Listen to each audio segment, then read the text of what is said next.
Hey there, everyone. Before I dive into this story, I just want to ask, where are you all watching from today? Is it sunny California, quiet Maine, or bustling New York? I always get curious about the people who tune in. And if you like stories that are a little different, that tug at emotions you didn't expect, make sure to hit that subscribe button and give this video a like. It really helps me keep sharing these experiences with you. All right, now let me tell you what happened. You might not believe it. It was one of those late summer evenings when the air feels thick with warmth, but a breeze keeps you on your toes. I had spent the day tending to the garden, trimming roses that stubbornly grew toward the sun, and I was tired in that bone-deep, satisfying way that comes after hours of work. My husband, Richard, had gone out to a meeting with a few friends from his golf club, leaving me at home to finish the small chores that never seemed to end. I remember locking the front door behind me as I went out to the driveway to put away the recycling bins. The sky was painted with streaks of orange and lavender, the kind of colors that make you pause and just breathe. And that's when I saw him. Tom, Richard's old friend from college, leaning casually against the hood of his car, his hands in his pockets. My first thought was, of course, what is he doing here? Because Richard hadn't mentioned he'd be bringing him along. Tom had always had this quiet way about him. Not loud, not demanding, just present. You notice a person like that without really meaning to. He looked at me and smiled, a slow, easy smile that somehow made me feel both embarrassed and strangely reassured. "Hi, Marjorie," he said. "Richard asked me to wait for him. I didn't realize he'd be late." I nodded, fumbling with the recycling bin. There was a pause, and in that pause, I realized I was suddenly aware of every small sound: the wind through the maple trees, the faint hum of the air conditioning in the house, the soft scrape of my shoes against the concrete. And then there was Tom, standing there with an almost casual attentiveness, like he'd been waiting for a moment just like this without even knowing it. "Of course," I said, trying to sound normal while my heart decided to make its own plan. "Would you like some water?" He shook his head. "I'm fine, but thank you." His voice was calm, steady, comforting in a way I didn't expect. And that's when I noticed the subtle tension, the kind that isn't nervousness or fear, but anticipation. It was in the way he shifted his weight, the way he glanced at me like he wanted to understand something unspoken. We began talking, first about trivial things, Richard's tendency to be late, the unpredictability of summer weather, the roses in my garden. But as the conversation drifted, something shifted. The small talk faded, and a different connection began to form, quiet but undeniably present. There was no rush, no agenda, just a shared understanding of the world as it was at that exact moment. I found myself telling him about little things I rarely mentioned, how I sometimes felt invisible in my own life, how the garden gave me a sense of control and peace that nothing else seemed to provide. And he listened, truly listened, with that rare quality that made you feel like your words mattered more than the world itself. The driveway grew dimmer as the sun sank behind the trees. Shadows stretched long across the concrete, and the air cooled slightly. Tom's presence was calming yet exhilarating, a paradox I wasn't used to experiencing. I realized I hadn't noticed how tense my shoulders had been until he made a casual comment that made me laugh, soft, easy laughter that felt like a release I hadn't known I needed. I don't know how long we stood there. Minutes? Hours? Time seemed to fold around us, making the rest of the world disappear. When Richard's car finally appeared in the distance, a small pang of disappointment hit me, not for him arriving, but because the moment I had been immersed in was about to end. Tom glanced at me, an unspoken question in his eyes, and I found myself nodding slightly, acknowledging that yes, what had just happened between us was real, even if fleeting. It wasn't something scandalous or rushed. It was something profoundly human: recognition, understanding, and the quiet thrill of an unexpected emotional connection. When Richard finally pulled into the driveway, I caught myself taking a deep breath, feeling a mixture of anticipation and reflection. I realized that life has a way of surprising you when you least expect it, and sometimes the most meaningful moments come from the simplest, most unassuming beginnings. And as I went inside with Tom's words still echoing in my mind, I wondered how much of life I had been missing. Not in the grand gestures, but in these quiet, unexpected spaces where connection can suddenly bloom. The next morning, the sunlight filtered through the kitchen window in soft golden slants, catching the dust motes dancing in the air. I had barely slept, not because of anxiety or guilt, but because my mind kept replaying the driveway scene with Tom. There was something about it, something that felt like a secret the universe had let me in on, one I couldn't quite explain. Richard had left early again for a meeting, and the house felt unusually quiet, almost too quiet. I poured myself a cup of coffee and carried it out to the porch, hoping the warmth and the familiar routine would steady me. Instead, it only magnified my awareness of the empty spaces around me. It was as though the world had shifted slightly overnight, and I was the only one noticing. I didn't expect Tom to come by again. I hadn't even spoken to him since that evening. But just as I was settling into a chair with my mug, I saw his familiar car turn onto the street. My heart skipped, and I realized, with a mixture of excitement and apprehension, that I wanted to see him again. He stepped out, casual as ever, and when our eyes met, the same unspoken recognition passed between us. There was no awkwardness, no pretense, just the quiet acknowledgement of the connection we had begun to form. "Good morning, Marjorie," he said, his voice carrying that same calm warmth that had unsettled me in the best way. "Morning," I replied, trying to sound steady while my fingers gripped the coffee cup a little tighter than necessary. "I hope I'm not intruding," he said, stepping closer and resting his hands on the car roof. "I just thought I'd check on your garden, and maybe see how my friend's better half is doing." I laughed softly, a little embarrassed by how much it pleased me that he remembered such a trivial detail. "You're not intruding. The garden could use a few more hands, actually. I was just thinking about pruning the rose bushes." He smiled, the kind of smile that made you feel both known and protected. "Then let me help. I don't mind getting my hands dirty." And just like that, the day unfolded. We worked side by side, our hands occasionally brushing against each other as we maneuvered around the flower beds and the neatly edged paths. There was a rhythm to it, an easy familiarity that grew stronger with every shared glance, every small laugh over a stubborn branch or a mischievous weed.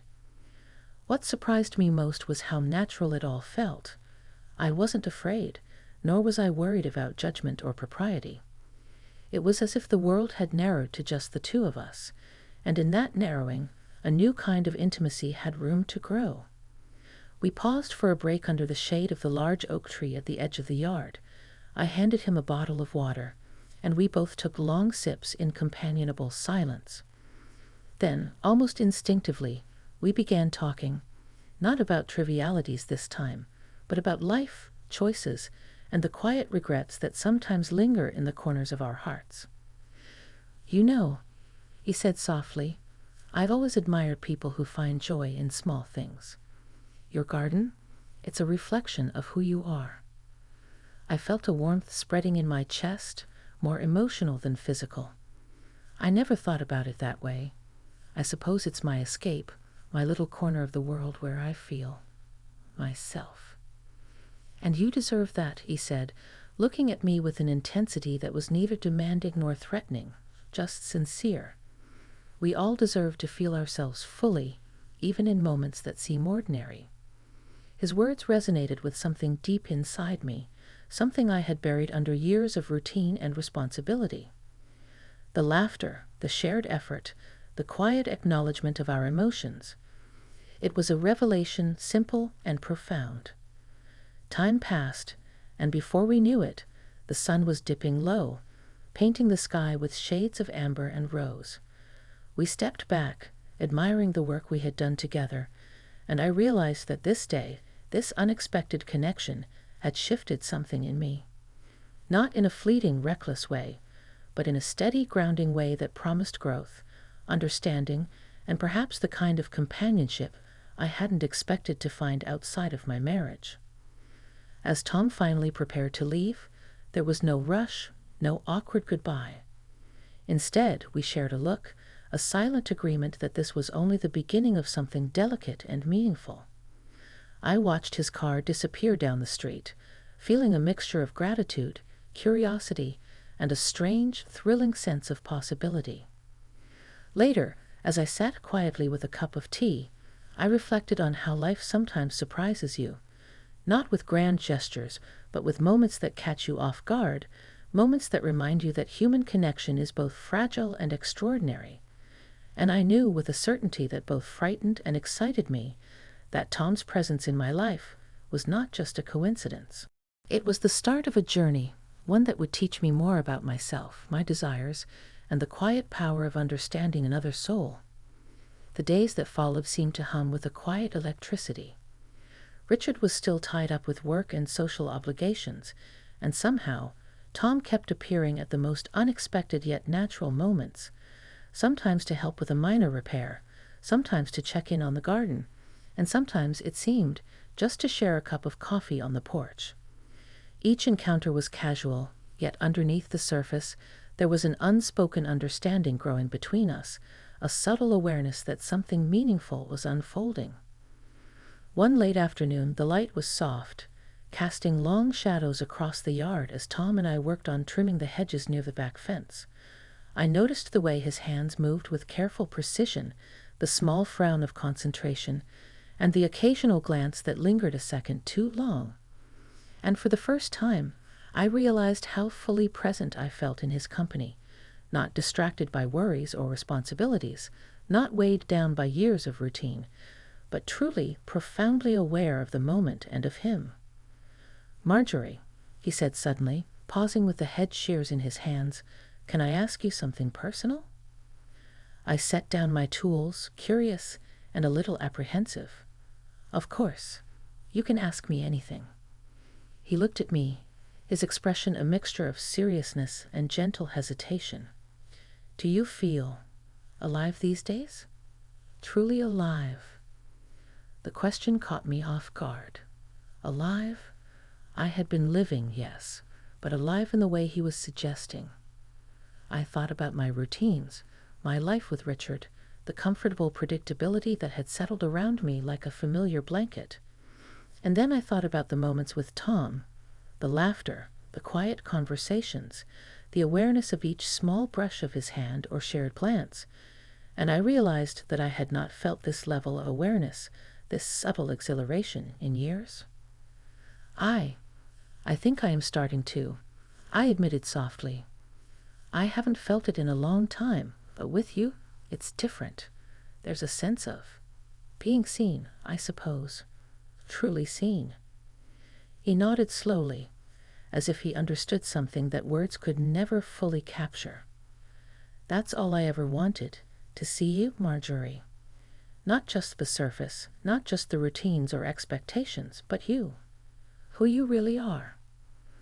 There was a pause, the kind of silence that isn't awkward but charged with emotion. I felt my heart beating faster, a strange combination of fear and exhilaration that I hadn't experienced in decades. He stepped a little closer, not pressing, not demanding, just present, an anchor of calm in the middle of the emotional storm that had been quietly building. "Tom," I began, unsure of what words could capture the mix of gratitude and longing that I felt. He reached out, lightly brushing a stray strand of hair from my face, and in that simple gesture, I felt a wave of trust and intimacy wash over me. There was no rush, no expectation, just the recognition of the bond we had begun to forge, a bond that was at once unexpected and profoundly real. As the evening shadows lengthened, we moved inside for tea, carrying the easy rhythm of our connection with us. Sitting across from him at the kitchen table, I realized that our conversations had deepened beyond small talk and casual observation. We spoke of regrets and dreams, of joys and losses, of the ways life had shaped us and the ways we still hoped to grow. There was a vulnerability between us, mutual and unguarded, that allowed for a rare kind of emotional intimacy. At one point, Tom reached across the table, lightly touching my hand.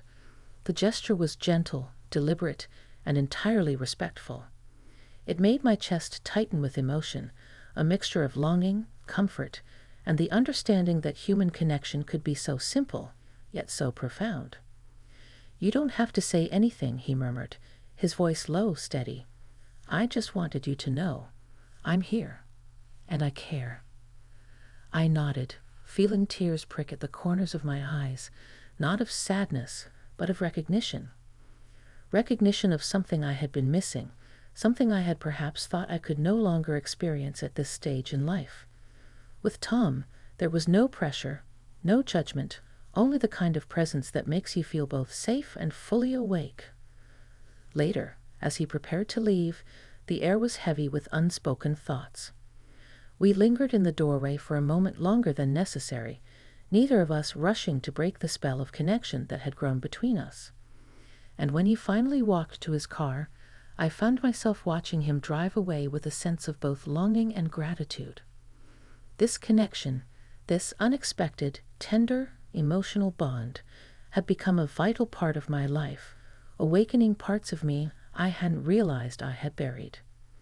Sitting alone in the quiet of my home that night, I reflected on the delicate balance of life, love, and human connection. There were no dramatic gestures, no reckless abandon, just moments of awareness, trust, and emotional honesty that had the power to transform the ordinary into something extraordinary. And I realized that sometimes the most profound experiences come not from the paths we plan, but from the unexpected detours that life places in our way, quietly guiding us toward understanding, growth, and the subtle thrill of being truly alive. The days grew shorter, the sun leaning toward autumn, and with each passing moment, the connection between Tom and me had become a quiet but undeniable part of my life. It was no longer just the stolen afternoons in the garden or the driveway encounters. It had settled into something more profound, a sense of understanding that lingered long after he left, a warmth that carried me through the routines of my days. That morning, I found myself standing at the window, watching the maple leaves tremble in the soft breeze. Richard was gone again, this time for an early meeting, and for a fleeting second, a pang of guilt washed over me. But I quickly reminded myself that what Tom and I shared was neither betrayal nor recklessness. It was human, emotional, and deeply respectful. It was about connection, not replacement. Tom arrived just as the golden morning light was spilling over the driveway. He had his usual calmness, that quiet presence that made it impossible not to feel at ease. "Good morning, Marjorie," he said, a smile touching his eyes. There was no pressure in his voice, only the steady assurance that whatever we were building had room to breathe, to exist without rushing. We spent the day in the garden again, trimming hedges, tending to flowers, and sharing stories, sometimes serious, sometimes lighthearted. But as the sun began to dip low in the sky, I realized that the unspoken feelings between us had grown into something more certain, something I could no longer ignore. "Marjorie," he said softly as we paused to admire the work we had done, "I need to tell you something." I looked at him, heart beating a little faster, curiosity and apprehension mixing in equal measure. "I've come to care about you," he continued, "in a way that's unexpected, yes, but real. And I hope you feel the same, even if it's complicated." I took a deep breath, the air filled with the scent of earth and roses. "Tom, I do. It's unexpected for me too, but it feels right. Not wrong, not reckless, just honest." He smiled, and in that moment, the tension of weeks melted into clarity. We weren't rushing. We weren't forcing anything. We were simply acknowledging a bond that had grown quietly, deeply, and respectfully, a bond that reminded me of the joy of being truly seen, of being alive in the presence of someone who understood without judgment. The sun continued its descent, painting the sky in shades of amber and pink. We sat together on the edge of the porch, our hands brushing lightly, sharing comfortable silences punctuated by laughter and quiet conversation. There was a sense of balance, a harmony between excitement and calm, between longing and understanding. I realized then that this experience had changed me, not in the dramatic, sweeping way of novels or movies, but in a subtler, more enduring way. I had rediscovered parts of myself I thought were long gone: the curiosity, the playfulness, the capacity to connect on a profound level with another human being. And I understood that life's most meaningful moments often arrive unannounced, in ordinary spaces, through gestures as small as a shared glance, a gentle word, or a hand offered in quiet understanding. When Tom finally stood to leave, we didn't linger awkwardly. There was no grand declaration, no finality, just the knowledge that this connection, fragile and tender, had found a place in both our lives. "Until tomorrow?" I asked, and he nodded, a smile that conveyed more than words ever could. As I watched him drive away, I felt a deep sense of gratitude. Gratitude for the unexpected, for the courage to embrace connection, for the reminder that human emotion is vast, unpredictable, and beautiful at any stage of life. Later, sitting alone with a cup of tea, I reflected on the journey, the driveway encounter, the afternoons in the garden, the quiet talks and tender silences. Each moment had been a step towards self-discovery, emotional awakening, and the realization that life still had surprises capable of stirring the heart, even at 60. I understood now that this story was not about scandal or secrecy. It was about the quiet power of recognition, respect, and shared humanity. About finding joy, connection, and understanding when we least expect it. And about knowing that sometimes the most extraordinary experiences arrive in ordinary places, in ordinary moments with people who see us as we truly are. And as I finished my tea, the sun slipping below the horizon, I smiled softly. Life had reminded me of its magic, its subtle ways of teaching us that we are never too old to feel alive, to discover connection, and to embrace the unexpected with an open heart.